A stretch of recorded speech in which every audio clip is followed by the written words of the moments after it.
Renungan Pagi, Yesus Nama di Atas Segala Nama oleh Ellen G. White, 6 November 2024. Mari kita berdoa. Bapa kami yang di sorga, Allah pencipta langit dan bumi, laut dan segala isinya, Allah yang maha besar, maha kuasa, sumber segalanya, yang kami sembah selalu melalui anak-Mu yang tunggal, Yesus Kristus. Terpujilah Yesus, anak Allah yang maha tinggi, yang dahulu adalah seorang yang penuh kesengsaraan. Pada pagi hari ini kami bersyukur boleh bangun dan berbakti, dan sebagaimana membaca dan mendengarkan nasihat firman-Mu, kiranya ini menjadi sukacita bagi kami semua, sebab sekarang Yesus melayani sebagai imam besar kami, dan nantinya tidak lama lagi Dia akan datang sebagai Raja kami. Beserta kami sepanjang perbaktian ini kehendak-Mu yang jadi, ampun kami akan dosa dan salah, karena kami berdoa hanya dalam nama Anak Allah yang tunggal, Yesus Kristus, yang adalah Tuhan dan Juru Selamat kami. Amin. Renungan hari ini akan dibacakan oleh Saudara Eric Lai dari Malaysia. Kepada Saudara Eric, kami persilahkan. Selamat pagi. Renungan kita pagi ini 6 November 2024 berjudul Seorang yang penuh kesengsaraan. Ayat inti kita terdapat dalam Yesaya 53 ayat 3. Ia dihina dan dihindari orang, seorang yang penuh kesengsaraan dan yang biasa menderita kesakitan. Ia sangat dihina sehingga orang menutup mukanya terhadap dia, dan bagi kita pun dia tidak masuk hitungan. Dalam pemeliharaan Allah, Yohanes ditempatkan di tempat di mana Kristus dapat memberinya wahyu yang luar biasa tentang dirinya dan kebenaran ilahi untuk menerangi jemaat-jemaat. Dengan mengasingkan Yohanes, musuh-musuh kebenaran berharap untuk membungkam suara saksi Allah yang setia selamanya. Tetapi di Patmos, sang murid menerima sebuah pesan yang pengaruhnya akan terus menguatkan jemaat sampai akhir zaman. Meskipun tidak dibebaskan dari tanggung jawab atas tindakan salah mereka yang mengusir Yohanes menjadi alat di tangan Allah untuk melaksanakan tujuan surga. Dan upaya untuk memadamkan terang itu justru menempatkan kebenaran dalam kelegaan yang berani.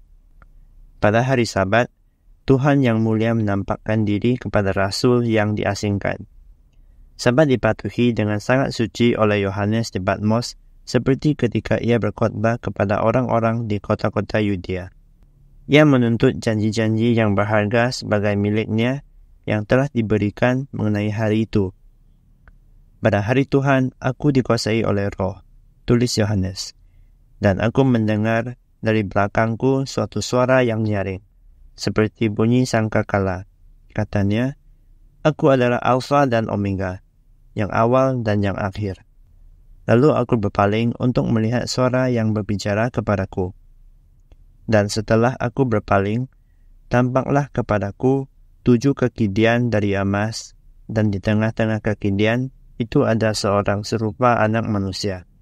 Wahyu 1 ayat 10 hingga 13. Murid yang dikasihi ini sangat dikasihi. Dia telah melihat gurunya di Getsemani. Wajahnya ditandai dengan tetesan darah penderitaan.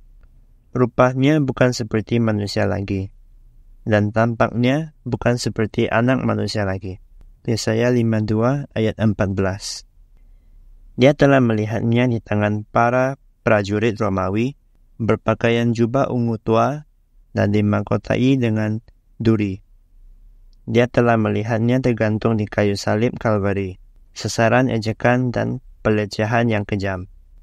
Sekarang Yohanes sekali lagi diizinkan untuk melihat Tuhannya. Tetapi betapa berubahnya penampilannya. Dia bukan lagi seorang yang penuh kesengsaraan, dihina dan direndahkan oleh manusia. Dia berpakaian jubah kecemerlangan surgawi. Suaranya seperti desau air bah. Wajahnya bersinar seperti matahari. Di tangannya ada 7 bintang, dan dari mulutnya keluar sebilah pedang tajam bermata dua, lambang kuasa firman-Nya. Patmos menjadi gemilang dengan kemuliaan Tuhan yang telah bangkit. The Acts of Apostles, halaman 581 dan 582. Sekian, terima kasih. Terima kasih atas penata layanan Saudara Erik. Tuhan Yesus memberkati. Selamat pagi saudaraku dalam Tuhan. Meskipun judul renungan hari ini menyatakan tentang gambaran anak Allah yang menderita, namun bukan gambaran itu yang Yohanes yang kekasih lihat di Pulau Patmos. Untuk membantu, perhatikan ilustrasi berikut ini. Saat Yohanes dikuasai roh pada hari Sabat, Yohanes dibawa dalam sebuah penglihatan, dan dia berada di bilik yang suci. Yohanes saat itu menghadap ke arah tahta Allah yang dalam Ka'bah dilambangkan dengan meja roti sajian yang terletak di sebelah utara. Lihat panah warna merah di layar. Itulah tempat Yohanes dan dia sedang menghadap ke tahta Allah Bapa. 7 kaki Dian ada di belakangnya atau di sebelah selatan, dan suara yang Yohanes dengar datang dari arah selatan atau di belakang Yohanes. Dan inilah gambaran yang Yohanes lihat. Yang Yohanes lihat bukanlah situasi di dalam bilik yang maha suci, tetapi di dalam bilik suci. Setelah kebangkitannya, 40 hari kemudian, Yesus kembali kepada Bapa dan menerima pengurapan menjadi imam besar, dan pertama-tama melayani di bilik suci. Berapa lama? Roh Nubuat menjawab dalam Kemenangan Akhir halaman 440 paragraf 3 yang berbunyi, selama 18 abad lamanya, pekerjaan pelayanan ini berlangsung di bilik yang suci. Darah Kristus dipersembahkan atas nama orang-orang percaya yang menyesali dosa-dosanya, mendapatkan pengampunan dan penerimaan mereka kepada Bapa, namun dosa-dosa mereka masih tertulis di dalam buku catatan. Inilah pekerjaan bilik yang suci.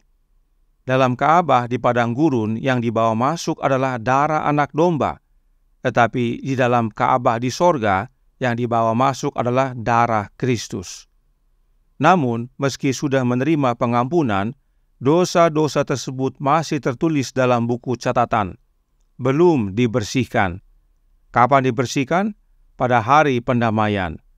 Kapankah hari pendamaian dimulai? Pada akhir dari 2300 petang dan pagi atau tanggal 22 Oktober 1844. Roh Nubuat melanjutkan penjelasannya dalam Christ in His Sanctuary, halaman 56 paragraf 2. Darah Kristus, sementara itu untuk melepaskan orang berdosa yang bertobat dari kutukan hukum, bukanlah untuk membatalkan dosa. Itu akan tetap tercatat di tempat kudus sampai pendamaian terakhir. Jadi, di dalam lambang darah penghapus dosa, menghapus dosa dari orang yang bertobat, tetapi itu tinggal di tempat kudus sampai hari pendamaian. 18 abad Yesus melayani di bilik suci, dan sejak 22 Oktober 1844, Yesus tinggalkan bilik suci dan memulai melayani di bilik yang maha suci. Tetapi yang Yohanes lihat adalah Yesus yang sedang melayani di bilik suci. Inilah penglihatan tentang anak Allah yang Yohanes lihat, dan tentunya sangat berbeda dengan apa yang Yohanes lihat waktu Yesus hidup di dunia ini. Yesus yang Yohanes lihat di dunia ini adalah seorang yang penuh dengan kesengsaraan. Perhatikan apa yang Yohanes gambarkan tentang Yesus saat dia melihat di dalam bilik suci tersebut, yang tertulis dalam Wahyu 1 ayat 14-18 yang berbunyi, kepala dan rambutnya putih bagaikan bulu yang putih metah, dan matanya bagaikan nyala api, dan kakinya mengkilap bagaikan tembaga membara di dalam perapian, suaranya bagaikan desau air bah. Dan di tangan kanannya ia memegang 7 bintang, dan dari mulutnya keluar sebilah pedang tajam bermata dua, dan wajahnya bersinar-sinar bagaikan matahari yang terik. Ketika aku melihat dia, tersungkurlah aku di depan kakinya sama seperti orang yang mati. Tetapi ia meletakkan tangan kanannya di atasku lalu berkata, "Janganlah takut, aku adalah yang awal dan yang akhir dan yang hidup. Aku telah mati, namun lihatlah aku hidup sampai selama-lamanya, dan aku memegang segala kunci maut dan kerajaan maut." Inilah gambaran tentang Yesus yang Yohanes lihat dalam penglihatan pada hari Sabat di Pulau Patmos. Yang Yohanes lihat adalah Yesus, dan yang berbicara kepada Yohanes adalah Yesus. Lalu, roh siapakah yang menguasai Yohanes pada hari Sabat tersebut? Sebab Yohanes berkata, "Pada hari Tuhan aku dikuasai oleh roh." Reflecting Christ halaman 95 paragraf 4 berkata, ketika Yohanes sedang merenungkan kejadian di Horeb, roh Dia yang menguduskan hari ke-7 turun ke atasnya. Pada hari Sabat di Pulau Patmos tersebut, Yohanes merenungkan kejadian di Gunung Horeb saat Musa menerima hukum Allah. Dan pada waktu itu, Yohanes dikuasai oleh roh, yaitu roh Dia yang menguduskan hari Sabat. Siapakah Dia yang menguduskan hari Sabat? Yesus Kristus yang adalah Tuhan atas hari Sabat. Sebab Allah Bapa menjadikan segala sesuatu termasuk hari Sabat melalui anaknya. Karenanya, roh yang menguasai Yohanes adalah rohnya Yesus. Oknum yang Yohanes lihat adalah Yesus, dan suara yang Yohanes dengar adalah suaranya Yesus. Karenanya apa yang Yohanes lihat sungguh amat berbeda dengan yang pernah dia lihat waktu Yesus hidup di dunia ini. Itu sebabnya renungan hari ini berkata dalam Jesus Name Above All Names, halaman 327 paragraf 2. Dalam pemeliharaan Allah, Yohanes ditempatkan di tempat di mana Kristus dapat memberi wahyu yang luar biasa tentang dirinya dan kebenaran ilahi untuk menerangi jemaat-jemaat. Inilah pentingnya Yohanes melihat penglihatan tentang anak Allah. Sebab wahyu tentang anak Allah lah yang menerangi jemaat-jemaat, bukan wahyu Allah Roh Kudus. Oh, bukan. Wahyu tentang Yesus Kristus lah yang menerangi jemaat-jemaat, dan itu sebabnya Yesus memberikan kepada Yohanes surat kepada 7 jemaat. Dan apa yang Yesus sampaikan dalam surat-suratnya tersebut adalah tentang dirinya dan bukan oknum yang lain. Kiranya kebenaran ini menjadi pembaharuan bagi kita semua, bahwa di dalam buku Wahyu yang dinyatakan adalah tentang anak Allah, fokusnya adalah tentang Yesus Kristus, sebab waktunya sudah dekat. Yohanes berkata dalam Wahyu 1 ayat 1-3, "Inilah wahyu Yesus Kristus yang dikaruniakan Allah kepadanya, supaya ditunjukkannya kepada hamba-hambanya apa yang harus segera terjadi. Dan oleh malaikatnya yang diutusnya, ia telah menyatakannya kepada hambanya Yohanes." Yohanes telah bersaksi tentang firman Allah dan tentang kesaksian yang diberikan oleh Yesus Kristus, yaitu segala sesuatu yang telah dilihatnya. Berbahagialah ia yang membacakan dan mereka yang mendengarkan kata-kata nubuat ini, dan yang menuruti apa yang ada tertulis di dalamnya, sebab waktunya sudah dekat. Tuhan memberkati. Saya bawa dalam nama Yesus. Amin. Mari kita berdoa. Bapa kami yang di sorga, Allah pencipta langit dan bumi, laut dan segala isinya, Allah yang maha besar, maha kuasa, sumber segalanya, yang kami sembah selalu melalui anak-Mu yang tunggal, Yesus Kristus. Terima kasih atas penglihatan yang Kau karuniakan kepada Yohanes yang kekasih, yang harus dia tulis dan diberitakan kepada kami semua, agar kami bersiap, berjaga dan bersedia. Sebab waktunya sudah dekat, di mana Yesus akan datang segera. Karenanya tolong kami ya Bapa, roh anak-Mu lah yang kami perlukan, agar dia berkuasa dalam hati kami untuk mengubahkan hidup kami, menjadi serupa dengan Dia, dan pada akhirnya saat Yesus datang kedua kali, kami layak untuk menerima keselamatan.